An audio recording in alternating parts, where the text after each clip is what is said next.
Guys, welcome back to Chee-Tash. My name is Chris. This is going to be part 2 of Chapter 3, the economic impact of partitioning. This is a continuation of our previous video. I decided to split it up because it was going to run a little long. I think we got about half an hour on the other video. So let's finish this up, guys. Where do we leave off? Well, we left off at testing for IQ and its relation to job performance. And if it's better to test for the specific skill set or just test for raw intelligence. So in other words here, G. Does an IQ test, the authors asked this question, does an IQ test inadvertently measure the specifics of a job? It's very interesting. Initially, I kind of thought, no, like if you want specific results, you got to take specific actions kind of sort of thing. Like I'm thinking from my athletic days. But the authors kind of have a different opinion here. So they talk about the ASVAB, the Armed Services Vocational Battery. And let me go to that page. What this is different weightings of subtests for different jobs. Or excuse me. That's not what it is. It's basically another form of armed forces qualification test for the armed services, basically, is what that is. And the Pentagon psychometricians have tried to determine whether there is any practical benefit of using different weightings of the subtests for different jobs or just use an overall score for all the jobs. Very interesting. So Malcolm Rhee and James Earleys did a test of this. They had both the intelligence test scores and the final grades from military school for over 78,000 Air Force cadets from over 89 military specialties. And what did they find? Well, first off, it was overwhelmingly a homogeneous participation group or subjects in that most of them only had a high school education without college degrees. So it kind of controlled for the educational background because somebody could say, well, some of these kids coming into the armed forces, maybe they had college educations, they graduated college, some of them graduated high school, so you would think that the ones who graduated college would be higher IQ, et cetera, but no. Strikingly homogeneous. Not entirely, but. So what did they find? They found that overwhelmingly G explained how well they performed at that job based on their test scores. Let's go to the next slide. Because on this slide, yep, I got the table here. They found G, huge influence on job performance. So as you can see there, the correlations between G and military school grade were as high as 0.9, as low as 0.41. And even 0.41, I mean, that's still within that range of 0.2 to 0.6. Most were above 0.7. I do see on the table, though, here, let me explain this table. So the table, the role of G in explaining training success for various military specialties. And then you've got the enlisted military skill category on the left. And then on the right, you have percentage of training success explained by G and everything else. Look at that stark difference here between G and everything else. I mean, it doesn't even come close. I mean, maintenance all the way at the bottom has a percentage of training success explained by G of 28.4%, kind of low. And then everything else for maintenance was 2.7, but it's still higher. I think that's the main point here, is that it's so much higher than everything else. Explanatory power of G was almost 30 times greater than any of those other factors here. Let's go to the next slide.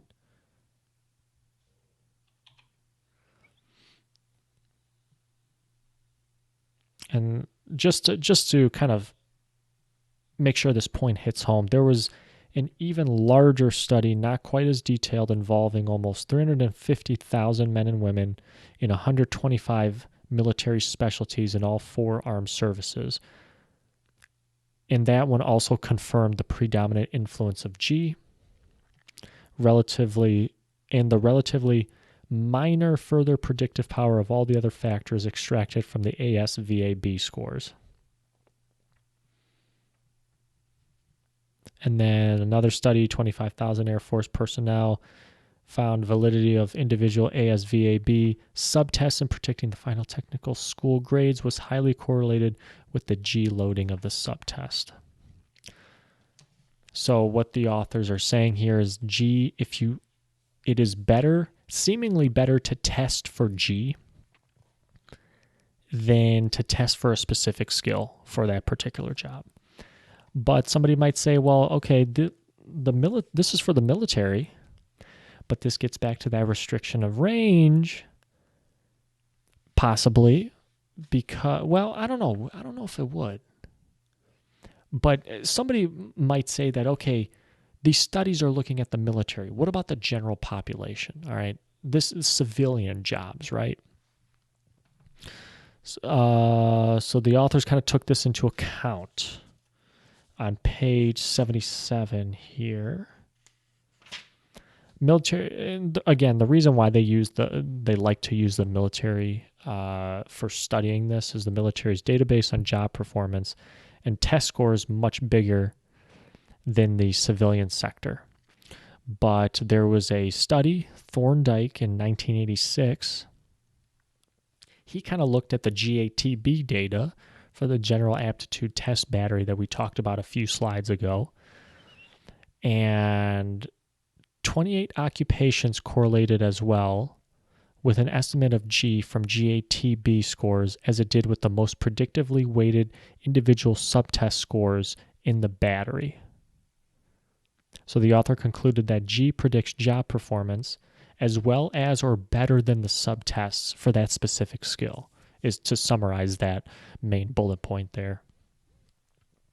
I mean, hell, G is even a good predictor of future job performance than the test of the job performance themselves, is what the authors say. It's kind of crazy. Well, I would have never have thought that. Tests of specific skills, and they kind of talk about this with the example of talking of a busboy. Would you test the busboy for IQ, like general IQ, general intelligence, or would you test the busboy on specific skills towards being a busboy? And the authors state here, well, testing for specific skills is really just an indicator if you've done the job before.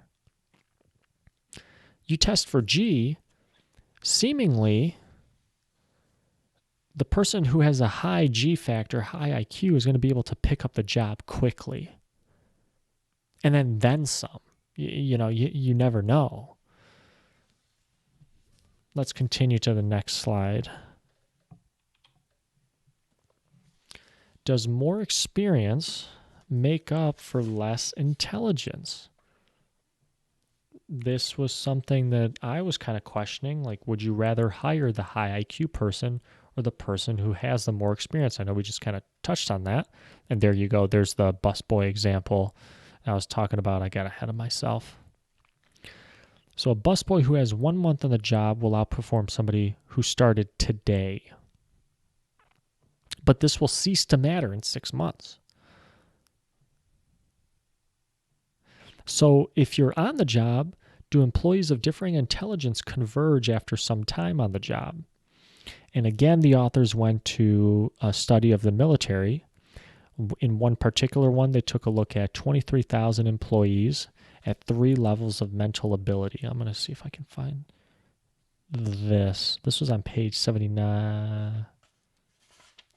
79? Yeah, 7980 here is where I'm looking at. Yep, page 80. 23,000 civilian employees at 3 levels of mental ability, using supervisor ratings as the measure of performance, and it extended out to job tenures of 20 years and more. A study of 4 military specialties. They were armor repairman, armor crewman, supply specialist, cook, extending out to 5 years of experience and using 3 different measures of job performance, which were, as I state there, supervisor's ratings, work sample, and job knowledge. And what they found was that there was no reliable evidence of conversion. The people of lower intelligence and the people of higher intelligence never converged. So seemingly the lower IQ people never had their performances increase to the point where they were making right up there with the higher IQ job performances and vice versa. However, they do mention there was another study with Marines where they did have some they did have some evidence of conversion of job performance when work sample was measured. So supervisor's ratings, you ask your boss how well you're doing, boss gives you a grade. Work sample is probably grading a piece of work that you did, and then job knowledge is like giving you a written test of like the specifics of that. So it's interesting, one study found convergence with the work sample from what the authors were stating here.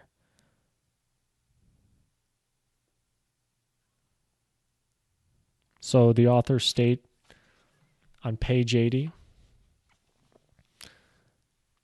it may be said conservatively that for most jobs based on most measures of productivity, the difference in productivity associated with differences in intelligence diminishes only slowly and partially. Often it does not diminish at all. The cost of hiring less intelligent workers may last as long as they stay on the job. Very interesting. Let's go to the next slide. Test scores compared to other predictors of productivity. So this is kind of getting into hiring. What's going to be the best way to hire somebody? Is it the interview? Is it looking at their resume? Is it looking at their references? Is it their education, family background? The one thing that stands out above all those is a cognitive test score, according to Hunter and Hunter. Look at that there. Test score was the best predictor of job productivity, a validity of 0.53. Validity predicting job performance ratings. Look at that. I find it interesting here. Look at college grades, 0.11. So the Harvard professor was kind of onto something. Look at that, though. Education, interview, 0.14. Doesn't that seem kind of low? Age, negative correlation, doesn't really have much to do with it.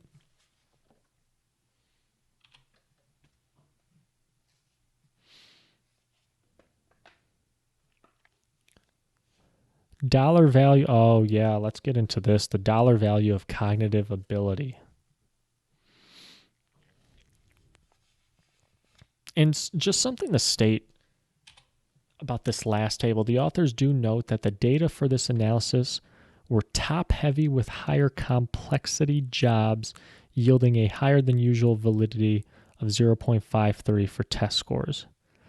However, even if we were to substitute the more conservative validity estimate of 0.4, the test score would remain the best predictor, though with close competition from biographical data, which what did the authors state in Chapter 1 or the introduction? Intelligence highly heritable. It's very interesting. Now let's go to the economic impact here. Let me flip the page. So the authors kind of pose this question. You have an average secretary and a first-rate secretary. So you're choosing seemingly here between the 50th percentile and the 84th percentile job performance here between average and first rate.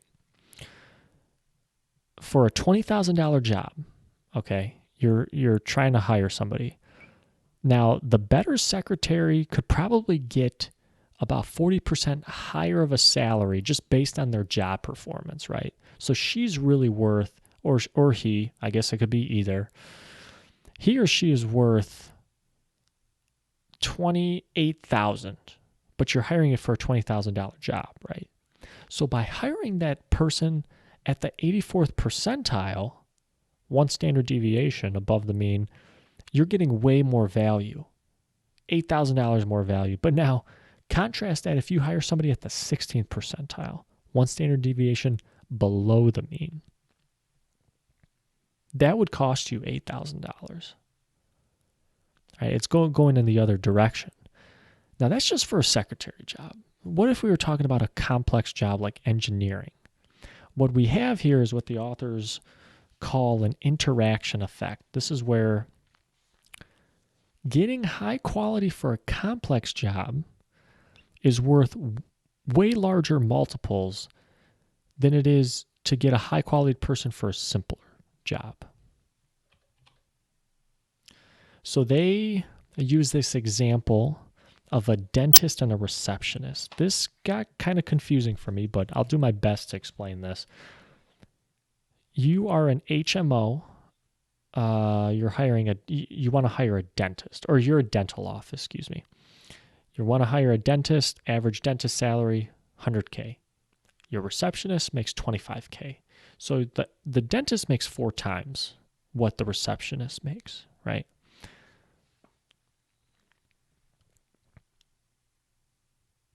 So by using certain selection procedure, you can improve the quality of your new hirees so that instead of hiring people who are on average at the 50th percentile of proficiency, you could instead hire somebody who is on average at the 84th percentile. Very interesting. Wouldn't you want to do that for a dentist? So for the value of the output produced, we use a standard deviation of 0.5 for the annual income for the dentist and of 0.15 for that of the receptionist. So what the authors state here, the answer given these numbers, is that it is worth $50K a year for the dentist and $3,750 per year for the receptionist to hire people who are one standard deviation above average in proficiency. So the ratio here, again, the dentist makes 4 to 1 what the receptionist makes. The ratio here is that 13 to 1, comparing $50K to $3,750. 13 to 1, that difference. So it's really important to get somebody who's very proficient is the main takeaway from this, because it can cost you, it's way more of an effect, 13 to 1 compared to a simpler job. And you're hiring for a more complex job. So now the authors state, though, well, what if you used a test score?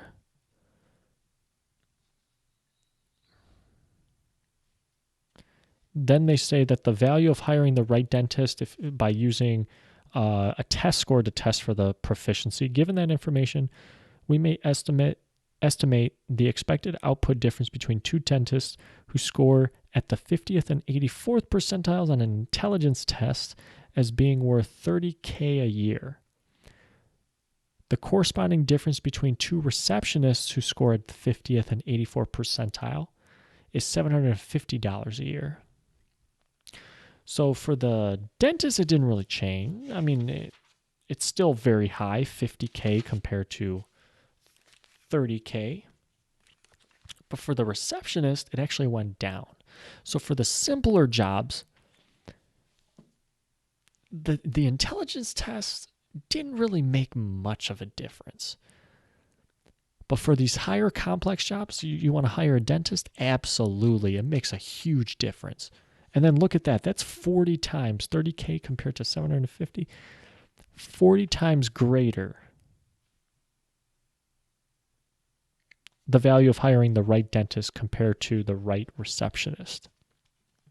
And as you can see from this graph on page 84, advantages of hiring by test score. Percentage increase in productivity. So if you have a test that's very valid, 0.6, this is probably going to be a test for these higher complex jobs, right? Law degree, a lawyer, doctor, engineer, physicist, computer scientist, etc. Look at that. Look at the validity there, the percentage increase in productivity. When you look at that, that's almost, it goes almost up to 150, over 125%. I mean, it tapers off, that's for sure. It tapers off. This is a very logarithmic kind of looking graph. But look at if the test validity is 0.2, like you're hiring for a secretary, you still get a percentage increase in productivity. So if you have 20 applicants, you administer this test, hiring the right applicant, you'll get a 25%, 30% increase in productivity. Same thing for the dentist. You have a dentist that is one of 20 applicants, right? You have 20 applicants for a dentist position. You want to test their IQ. You're going to hire the brightest one. You could potentially get a 125% increase in productivity.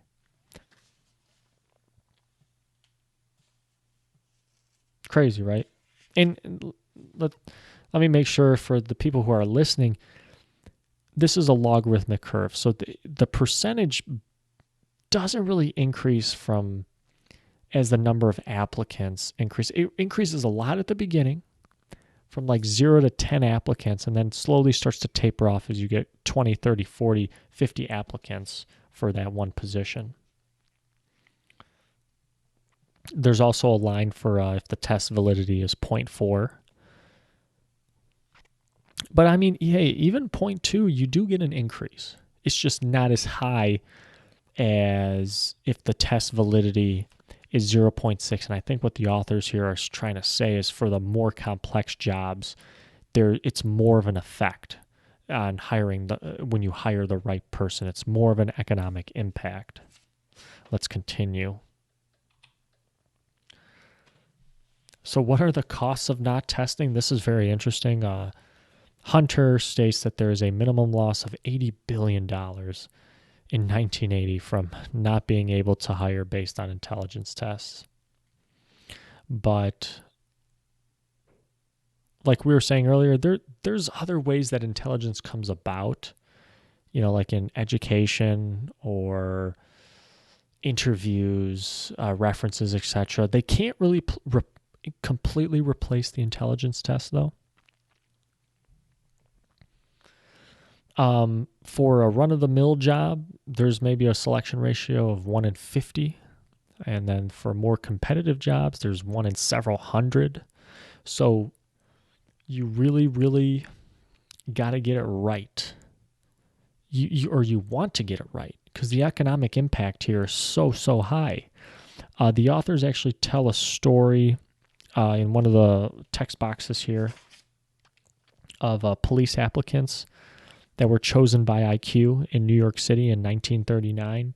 They had 30,000 applicants apply for 300 openings, and all of them had to take a written test that was very similar to an IQ test.